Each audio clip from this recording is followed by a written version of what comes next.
नमस्कार। खबरों के इस बुलेटिन में तुहाडा स्वागत है। मैं हाँ जसप्रीत सिंह। पहला पेश ने चोणवीआं खबरां। प्रधानमंत्री नरेंद्र मोदी अज वीडियो कॉन्फ्रेंस राही वाराणसी के डॉक्टरों, पैरामैडिकल स्टाफ और पहली कतार के सेहत कामियां नाल गलबात करनगे।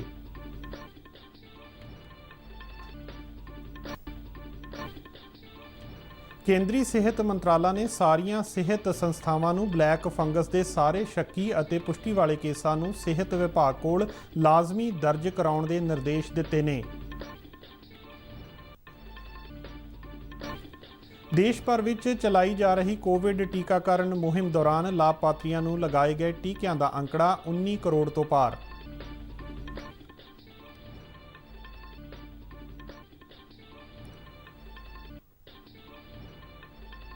पंजाब सरकार ने कोविड की तीजी संभावी लहर और बच्चों उपर होने वाले प्रभाव के मद्देनज़र सेहत विभाग के सारे डॉक्टरों नूं विशेष सिखलाई देने के निर्देश जारी किए ने।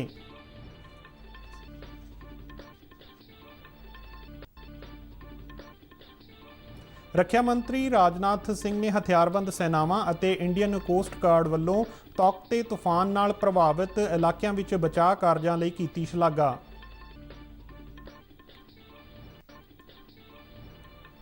पंजाब विच कोरोना बीमारी तो ठीक होने वालियां दी गिणती विच भी वाधा देखा जा रहा है। बीते दिन 8,736 कोरोना मरीजों के ठीक होने नाल एक्टिव केसां की गिणती 67,000 हो गई है।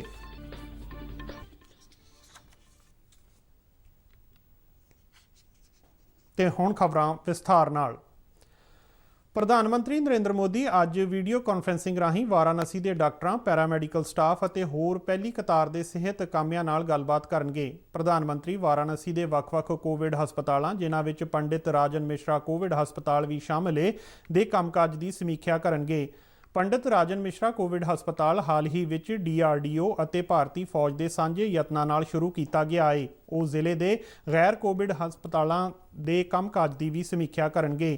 प्रधानमंत्री वाराणसी विच कोविड-19 की दूजी लहर लई कीते जा रहे यत्नां और भविख दीआं तैयारियां बारे विचार वटांदरा करनगे।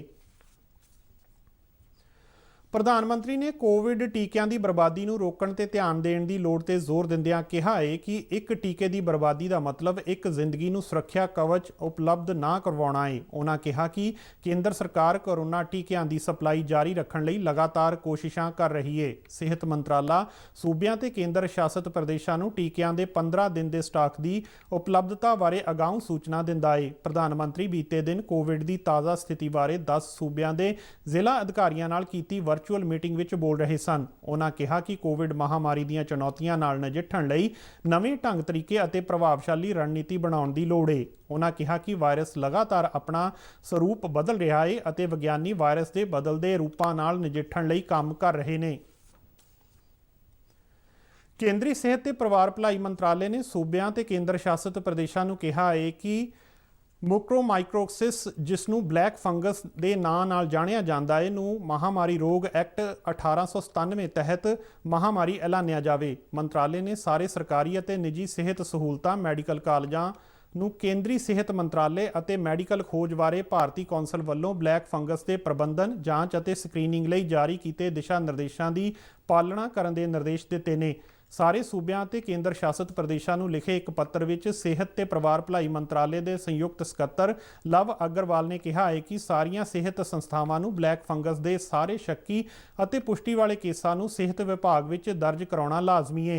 नवीं सेहत चुनौती ते चिंता प्रगट करदिआं सेहत ते परिवार भलाई मंत्रालय ने कहा है कि कई सूबिਆਂ ਵਿੱਚ कोविड-19 मरीजों ਵਿੱਚ इस फंगस लाग के केस दर्ज किए गए हैं। उन्होंने कहा कि इस बीमारी नाल मरीज होर गंभीर स्थिति ਵਿੱਚ चला जाता है और कोविड-19 मरीजों की मौत भी हो सकती है। केंद्रीय सेहत मंत्रालय ने कहा है कि इस फंगस लाग लई बहु अनुशासनी पहुँच अपनानी चाहिए है। इसे दौरान सरकार ने जोर दे के कहा है कि ब्लैक फंगस के इलाज लई वरती जाने वाली दवाई एम्फोटेरिसन B की कमी का जल्दी हल किया जाएगा।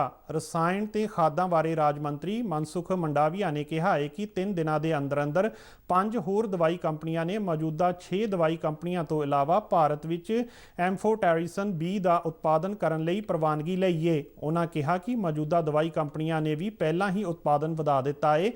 ਮੰਤਰੀ ਨੇ ਦੱਸਿਆ ਕਿ ਭਾਰਤੀ ਕੰਪਨੀਆਂ ਐਮਫੋਟੈਰੀਸਨ B ਦੇ 6 ਲੱਖ ਟੀਕੇ ਦਰਾਮਦ ਕਰ ਰਹੀਆਂ ਨੇ। ਦੇਸ਼ ਭਰ ਵਿੱਚ ਚਲਾਈ ਜਾ ਰਹੀ ਕੋਵਿਡ-19 ਟੀਕਾਕਰਨ ਮੁਹਿੰਮ ਦੌਰਾਨ ਉਸ ਵੇਲੇ ਇੱਕ ਵੱਡੀ ਪ੍ਰਾਪਤੀ ਹਾਸਲ ਹੋਈ ਜਦੋਂ ਲੋਕਾਂ ਨੂੰ ਲਗਾਏ ਗਏ ਟੀਕਿਆਂ ਦਾ ਅੰਕੜਾ 19 ਕਰੋੜ ਤੋਂ ਪਾਰ ਹੋ ਗਿਆ। ਹੁਣ ਤੱਕ ਦੇਸ਼ ਭਰ ਵਿੱਚ 19 ਕਰੋੜ 8 ਲੱਖ ਲੋਕਾਂ ਨੂੰ ਕੋਵਿਡ-19 ਟੀਕਾ ਲਗਾਇਆ ਗਿਆ ਹੈ। ਬੀਤੇ ਦਿਨ 14,56,000 ਤੋਂ ਵੱਧ ਲੋਕਾਂ ਨੂੰ ਟੀਕਾ ਲਗਾਇਆ ਗਿਆ। ਇਸ ਵਿੱਚ 18 ਤੋਂ 44 ਸਾਲ ਦੇ 7,36,000 ਤੋਂ ਵੱਧ ਲਾਭਪਾਤਰੀਆਂ ਨੇ ਟੀਕੇ ਦੀ ਪਹਿਲੀ ਖੁਰਾਕ ਪ੍ਰਾਪਤ ਕੀਤੀ।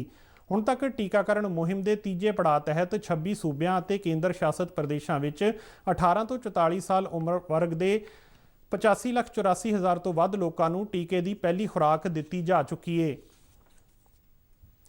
ਕੇਂਦਰੀ ਸਿਹਤ ਮੰਤਰਾਲੇ ਨੇ ਕਿਹਾ ਹੈ ਕਿ ਦੇਸ਼ ਵਿੱਚ 3 ਮਈ ਤੋਂ ਬਾਅਦ ਕੋਵਿਡ-19 ਬਿਮਾਰੀ ਤੋਂ ਠੀਕ ਹੋਣ ਵਾਲੇ ਕੇਸਾਂ ਵਿੱਚ ਲਗਾਤਾਰ ਸੁਧਾਰ ਦੇਖਿਆ ਜਾ ਰਿਹਾ ਹੈ। ਕੋਵਿਡ-19 ਦੇ ਐਕਟਿਵ ਕੇਸ ਵੀ ਲਗਾਤਾਰ ਘਟਣ ਦੇ ਰੁਝਾਨ ਵਿੱਚ ਨੇ।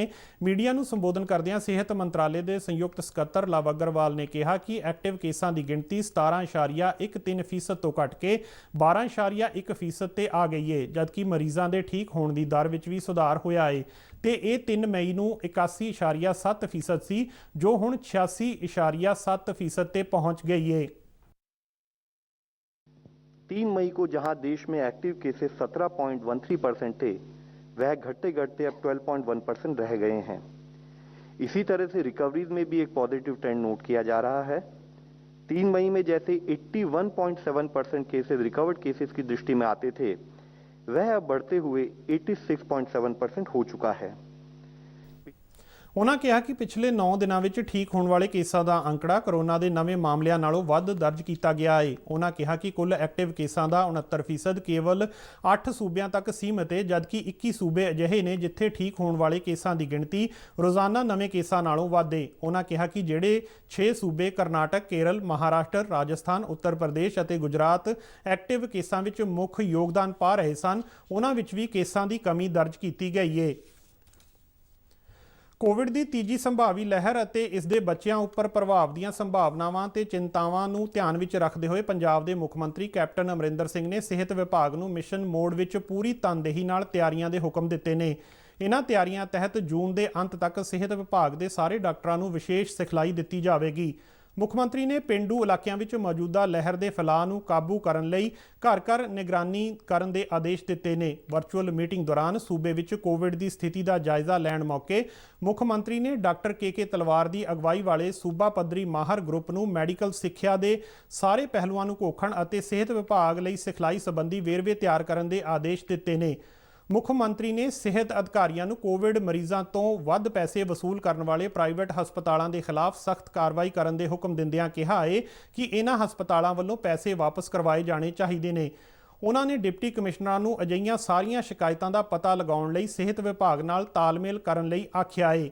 ਕੈਪਟਨ ਅਮਰਿੰਦਰ ਸਿੰਘ ਨੇ ਆਕਸੀਜਨ ਦੀ ਘਾਟ ਕਾਰਨ ਕਿਸੇ ਵੀ ਦੁਰਘਟਨਾ ਨੂੰ ਰੋਕਣ ਲਈ ਜ਼ਿਲ੍ਹਾ ਪ੍ਰਸ਼ਾਸਨ ਦੇ ਸਹਿਯੋਗ ਨਾਲ ਆਕਸੀਜਨ ਲਈ ਕੰਟਰੋਲ ਰੂਮ ਵੱਲੋਂ ਚੁੱਕੇ ਗਏ ਕਦਮਾਂ ਤੇ ਤਸੱਲੀ ਪ੍ਰਗਟ ਕੀਤੀ। ਉਹਨਾਂ ਨੇ ਆਕਸੀਜਨ ਦੀ ਉਪਲਬਧਤਾ ਨੂੰ ਯਕੀਨੀ ਬਣਾਉਣ ਲਈ ਹਜ਼ੀਰਾ ਵਿੱਚ ਤਾਇਨਾਤ ਅਫਸਰਾਂ ਦੀ ਸ਼ਲਾਘਾ ਕੀਤੀ ਅਤੇ ਸਿਹਤ ਵਿਭਾਗ ਨੂੰ ਆਕਸੀਜਨ ਦੀ ਕਮੀ ਦੇ ਨਾਲ-ਨਾਲ ਟੈਂਕਰਾਂ ਦੇ ਮਾਮਲੇ ਦੀ ਕੇਂਦਰ ਸਰਕਾਰ ਕੋਲ ਪੈਰਵੀ ਕਰਨ ਦੇ ਆਦੇਸ਼ ਦਿੱਤੇ ਹਨ। ਮੁੱਖ ਮੰਤਰੀ ਨੇ ਕਿਹਾ ਕਿ ਬੀਤੇ ਇੱਕ ਹਫ਼ਤੇ ਦੌਰਾਨ ਸੂਬੇ ਵਿੱਚ ਕੋਵਿਡ ਦੇ ਮਾਮਲਿਆਂ ਤੇ ਪੋਜ਼ਿਟਿਵਿਟੀ ਦਰ ਦੋਨਾਂ ਵਿੱਚ ਗਿਰਾਵਟ ਦੇਖੀ ਗਈ ਹੈ, ਪਰ ਇਸ ਵੇਲੇ ਅਵੇਸਲੇ ਹੋਣ ਦੀ ਲੋੜ ਨਹੀਂ ਹੈ। ਉਹਨਾਂ ਪੁਲਿਸ ਨੂੰ ਨਿਰਦੇਸ਼ ਦਿੱਤੇ ਕਿ ਕੋਵਿਡ ਸੰਬੰਧੀ ਸਾਰੀਆਂ ਪਾਬੰਦੀਆਂ ਸ਼ਹਿਰੀ ਤੇ ਸਥਾਨਕ ਸਰਕਾਰ ਪੱਧਰ ਤੇ ਆਗੂਆਂ ਦਾ ਸਹਿਯੋਗ ਲੈ ਕੇ ਸਖਤੀ ਨਾਲ ਲਾਗੂ ਕਰਵਾਈਆਂ ਜਾਣ। ਰੱਖਿਆ ਮੰਤਰੀ ਰਾਜਨਾਥ ਸਿੰਘ ਨੇ ਹਥਿਆਰਬੰਦ ਸੈਨਾਵਾਂ ਅਤੇ ਇੰਡੀਅਨ ਕੋਸਟ ਗਾਰਡ ਵੱਲੋਂ ਤੌਕਤੇ ਤੂਫਾਨ ਨਾਲ ਪ੍ਰਭਾਵਿਤ ਇਲਾਕਿਆਂ ਵਿੱਚ ਜਾਰੀ ਭਾਲ ਅਤੇ ਬਚਾਅ ਕਾਰਜਾਂ ਲਈ ਸ਼ਲਾਘਾ ਕੀਤੀ। ਉਹਨਾਂ ਨੇ ਭਾਰਤੀ ਜਲ ਸੈਨਾ ਅਤੇ ਇੰਡੀਅਨ ਕੋਸਟ ਗਾਰਡ ਦੀ ਸਮੁੰਦਰ ਵਿੱਚ ਫਸੇ ਲੋਕਾਂ ਦੀਆਂ ਜਾਨਾਂ ਬਚਾਉਣ ਲਈ ਪ੍ਰਸ਼ੰਸਾ ਕੀਤੀ ਹੈ। ਰੱਖਿਆ ਮੰਤਰੀ ਨੇ ਕਿਹਾ ਕਿ ਭਾਰਤੀ ਹਵਾਈ ਸੈਨਾ ਨੇ ਵੀ ਰਾਸ਼ਟਰੀ ਆਪਦਾ ਰਿਸਪਾਂਸ ਫੋਰਸ ਦੇ ਕਰਮਚਾਰੀਆਂ ਦੀ ਆਵਾਜਾਈ ਵਿੱਚ ਮਦਦ ਕੀਤੀ ਹੈ। ਰੱਖਿਆ ਮੰਤਰੀ ਜਲ ਸੈਨਾ, ਭਾਰਤੀ ਫੌਜ, ਹਵਾਈ ਸੈਨਾ ਅਤੇ ਇੰਡੀਅਨ ਕੋਸਟ ਗਾਰਡ ਦੇ ਡਾਇਰੈਕਟਰ ਜਨਰਲ ਨਾਲ ਲਗਾਤਾਰ ਸੰਪਰਕ ਵਿੱਚ ਨੇ। ਰੱਖਿਆ ਮੰਤਰੀ ਨੇ ਹਾਲ ਹੀ ਵਿੱਚ ਹਥਿਆਰਬੰਦ ਸੈਨਾਵਾਂ ਨੂੰ ਇਸ ਤੂਫਾਨ ਦੌਰਾਨ ਸਿਵਲ ਪ੍ਰਸ਼ਾਸਨ ਨੂੰ ਹਰ ਸੰਭਵ ਸਹਾਇਤਾ ਦੇਣ ਲਈ ਨਿਰਦੇਸ਼ ਦਿੱਤੇ ਸਨ। ਇਸ ਦੇ ਨਾਲ ਹੀ ਖਬਰਾਂ ਦਾ ਇਹ ਬੁਲੇਟਿਨ ਖਤਮ ਹੁੰਦਾ ਹੈ। ਨਮਸਕਾਰ।